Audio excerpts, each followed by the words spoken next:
action! Hey everybody, this is Cody Fairless-Lee, and today I'm counting down my number 5 to number 1 favorite movies of my top 25 best movies of 2016. You better buckle up! For this list, I discussed the 5 best movies of the past year that I have seen and enjoyed that will remain even more watchable for years to come. This is the captain. Brace for impact. Since this is a big list, my top 25 countdown is divided into 5 videos discussing 5 movies each, and spoiler alert. Some of these reviews do contain spoilers when necessary. You have been warned. So without further ado, let's get to my 5 favorite movies of the year. Let's do it! Hi, I'm Dory. I suffer from short-term memory loss. Yes! That's exactly what you say. Number 5. Finding Dory. Hey, guys, I was just...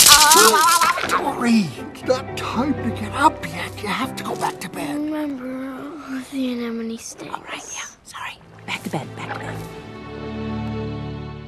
I gotta be honest with everybody, I was really hoping that this would be better than Finding Nemo, because I prefer Dory over Nemo. Yet when the release date got closer, I was worried that it wouldn't be because I kinda disliked the final trailer for the film, and I realized I got my hopes up a little too high. However, going in with an attitude as positive as Dory's, I was rewarded with yet another long-awaited sequel improving on the original. Aside from the updated computer-animated technology, most of the main characters are back, and a bunch of new ones are brought to life that I can laugh with and root for. While the original Nemo voice actor comes back only to voice 2 delivery truck drivers, Keelan Olsen provides the voice of a nearsighted whale shark who taught Dory how to speak whale. Diane Keaton and Eugene Levy voice Dory's parents. The great Idris Elba and Dominic West from Johnny English Reborn and John Carter voice funny and incredibly lazy sea lions. Kate McKinnon and Bill Hader have voice cameos as a couple. And if it can't get any crazier, Sigourney Weaver is in the movie as herself as a voice intercom announcer. A friend of mine, her name's Sigourney, once told me that all it takes is 3 simple steps. Rescue, rehabilitation, and one other thing that... That's right! Well, the 2 new characters I no doubt give the biggest praise to are Hank the Octopus and Bailey the Beluga Whale, who are voiced by Modern Family actors Ed O'Neill and Ty Burrell, the latter of which gave me the biggest of laughs, as every Modern Family fan watching this can listen to Bailey talk and go, "Hey, it's Phil Dunphy." Sure, he also voiced Mr. Peabody, but his character in that movie is too much of a brainiac that at times you can't tell it's him. If Bailey won't make you smile, then the baby Dory will. I like sand. Sand is squishy. The sea otters are cute too, but the baby Dory is so adorable that even a guy like me has a smile on my face every time she appears. With a big, beautiful ocean and a colorful setting in the Marine Life Institute, The Fall Up is a feel-good anime adventure for all ages, filled with laughs, emotion, and a message to everyone that even the most disabled type of people can accomplish great things. Never thought I would say this, but Finding Dory is now my 3rd favorite Pixar movie, ahead of Ratatouille, and only behind WALL-E and Toy Story 3. Also, watch the end credits. Not only does it have Sia's beautiful cover of the song Unforgettable, but it also features one of the funniest post-credit scenes in anime movie history. Hey, Marlon. Ow! Back to bed. That was it. Very simple. Bed. Back to Got it. it. Hey, Marlon. And we're up. That's it. Ready to start the day.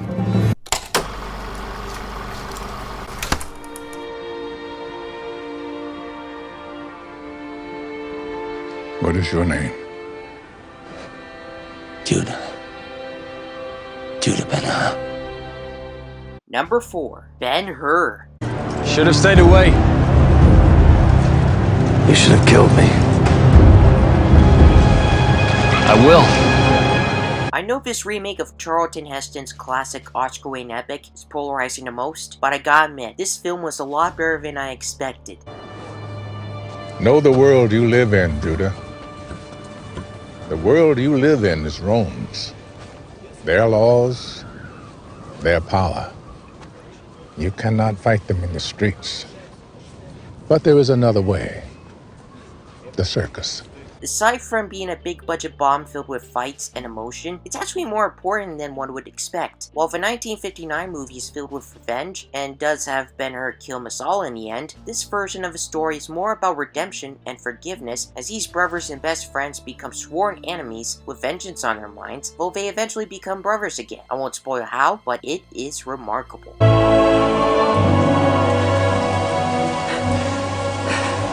lost him. I lost my brother. No, you must have faith, Judah. This historical action drama also boasts incredible acting, with my biggest praise going to Morgan Freeman as Sheik Yildirim, Rodrigo Santoro as Jesus, whose role is bigger than in the previous Ben-Hur movie, and the lead ladies consisting of Nazanin Bonadi, Sophia Black-Delilah, and Ali Adzur are flat out dynamite. Put all that together with a stylish galley destruction scene that sets our hero free, a sweet chariot race, and a moving end credits song by Andra Day, this hugely underappreciated summer wrap-up flick deserves more than its current state, and it's downright amazing. Don't look back, Judah. Your life is ahead of you.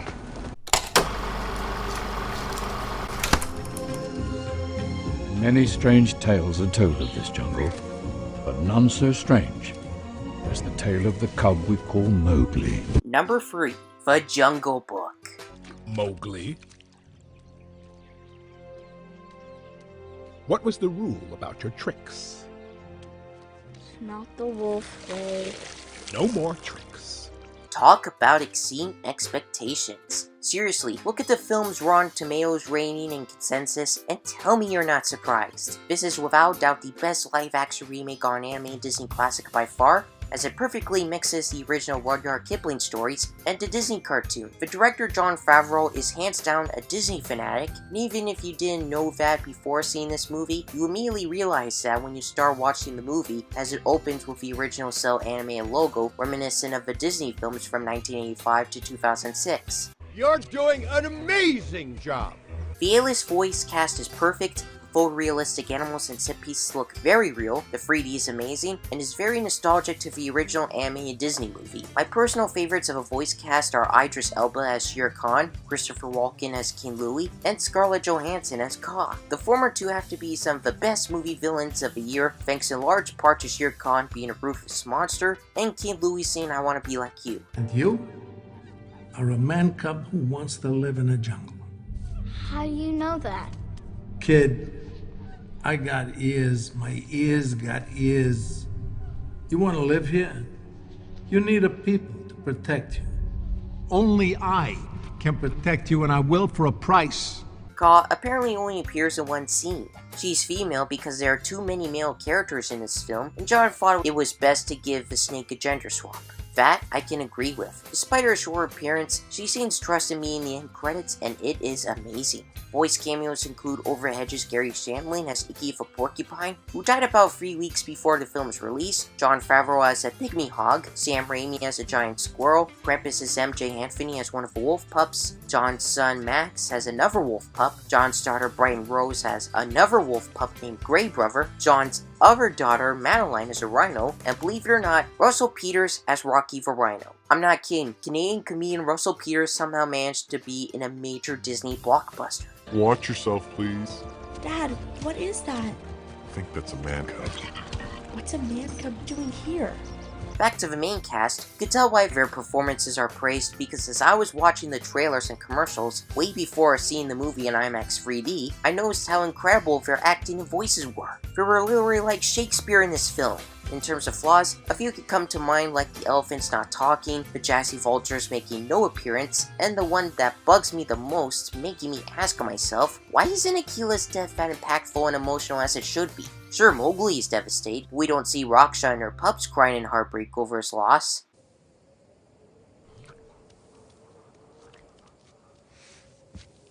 Well, I guess it's done then. Unless I can draw him back out! Akila! Have I got your attention now? With the huge hype this movie had along with big box office numbers, and newcomer actor Neil Safai's Mowgli literally talking to nothing during production, this could be one of the biggest surprises at the Oscars. And thanks to the film's ending with Mowgli staying in the jungle, who knows what the sequel will bring us next. Overall, this is a better Jungle Book than the 1994 version, and it's not hard to see why. In my years, I've seen a lot in this jungle. But that night, I saw something I'll never forget. I saw a little boy, without a people, bring all the jungle together for the very first time.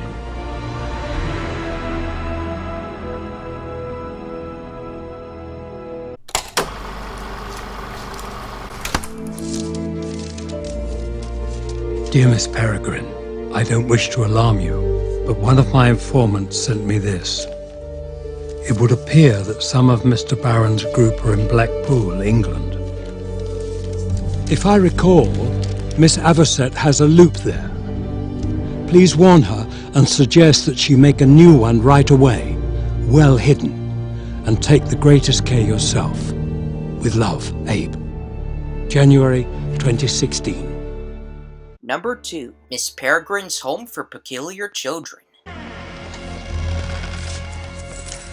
Right on time.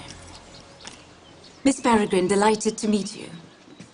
The great Tim Burton returns to the director's chair with one of his Dark Shadows leading ladies, Eva Green, as a quote, scary Poppins, caring for peculiars played by a group of talented child and teen actors led by rising star Asa Butterfield and the lovely Ella Purnell. Apparently while seeing this in theaters, it wasn't originally as great as this review will sound eventually, because the theater I was in did not turn on the 3D until halfway through the opening credits for some reason, and I felt pretty messed up with the whole 1943 and 2016 time loop switch, as the marketing made me assume it was entirely 1943. The father of Jacob Portman has a poor relationship with his son, but I have seen worse fictional parents or guardians in film and TV, and the Welsh wannabe rapper teenagers Dylan and Worm are unnecessary to the story.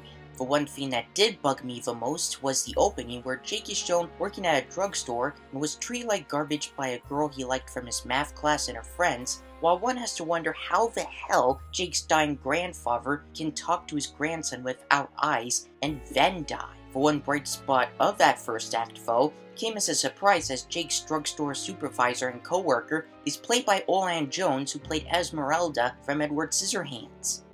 If I show you the rest, you have to promise not to run away.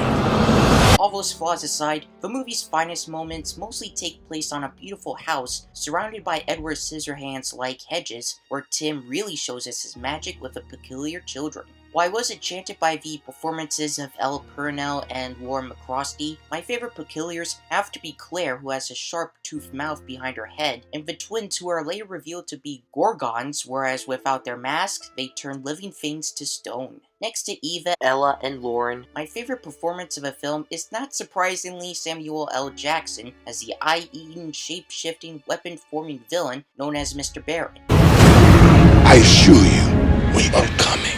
As crazy as this sounds, I didn't entirely realize that he was disguised as Jake's psychiatrist until he brought up to his comrades. So all of the story's flaws I mentioned just goes to show that you gotta start reading the Ransom Rakes books, and that this dark fantasy flick must be watched more than once. Filled with gothic wonder, terrific acting, epic action, Florence and the Machine's beautiful theme song Wish That You Were Here, Tim Burton's cameo as a man on an amusement park ride, and even some stop motion, the Miss Peregrine adaptation has a lot to offer and brings good old Mr. Burton back on top. The book is followed by 2 sequels called Hollow City and Library of Souls, with 3 more novels on the way, so I really hope 20th Century Fox will bring these follow-ups to life, and if they do, I will hopefully star in at least one of them, because who wouldn't want to be a part of this special family? It's hands down a fun ride.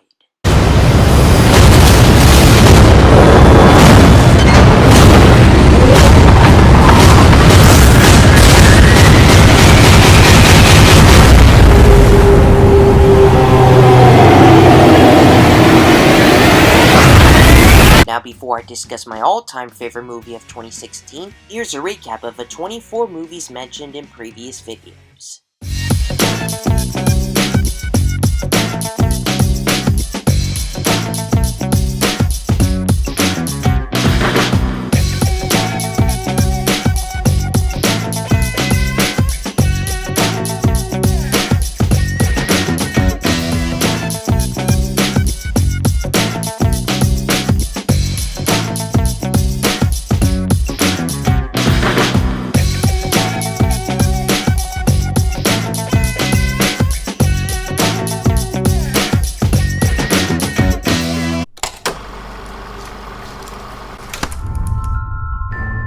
interesting man, Mr. Scamander.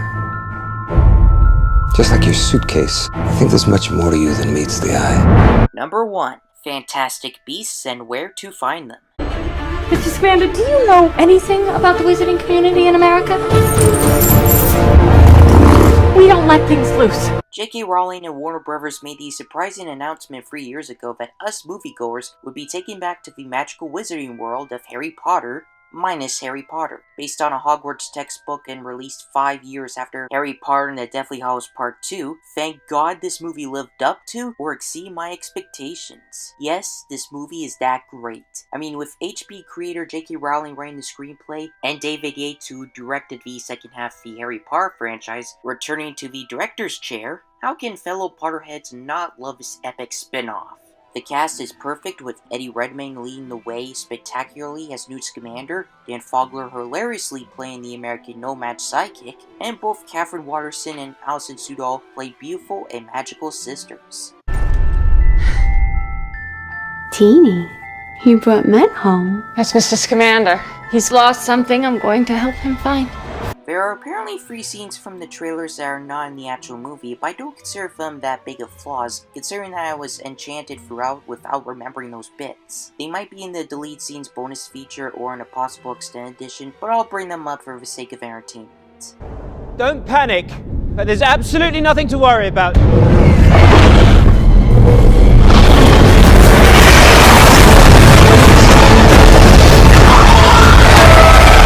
We got a plan, right, guys? They need our help.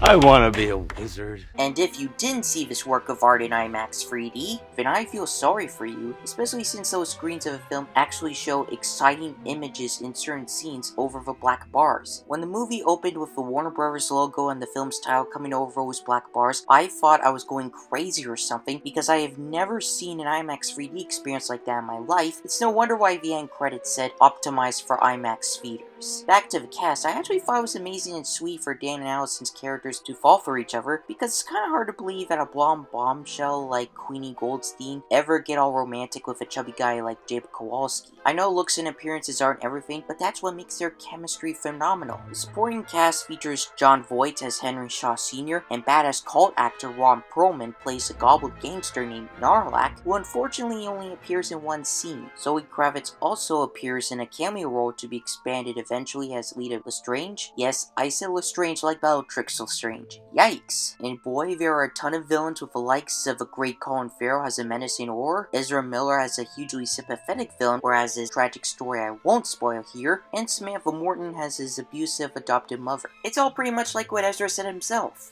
We don't really know who's good and who's bad until all the chips have fallen. To top all that off, in what was such a huge and exciting announcement 2 weeks before the film's release, Johnny Depp has Geralt Grindelwald. That's right, the second most dangerous dark wizard behind Voldemort is going to be the big bad throughout this new franchise, and he's played by one of my biggest heroes. How can I not be pumped? Cameos in the first movie right here, and now he's going to continue terrorizing wizards and witches in the sequels to come. Of course, critics give it a somewhat more underrated approach, yet this is the 8th film in my life for me to give a 10 out of 10, or a 5 out of 5, or 100%, etc., as it joins the ranks of Edward Scissorhands, James and the Giant Peach, the last 3 Pirates of the Caribbean movies, and the 5th and 8th Harry Potter movies, in no particular order. There were at times in the middle where I didn't feel like giving it such a perfect score because of scenes like Credence being abused, and Newt and Porpentina being sentenced to death, but I got over them by the end as the story went along. J.K. Rowling said to the world that this would not be a trilogy as planned, but now a 5-film franchise, with her writing screenplays and David Yates to direct all 4 sequels. Can my love and excitement for all this get any bigger?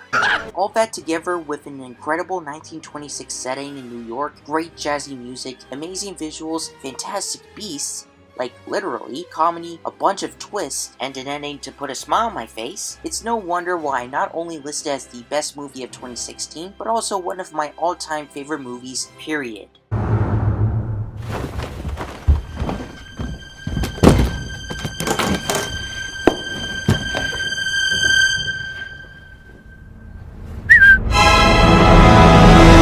Do you agree with my picks? Yes. Which of these movies did you see and enjoy? Hello. I'm Sigourney Weaver. Hit the like button if you enjoyed yourselves, tell me your thoughts in the comments section, and hit the subscribe button if you wish to see more. Thank you for watching, and I'll see you next time. No one leaves! I can show myself out. Thanks. Goodbye!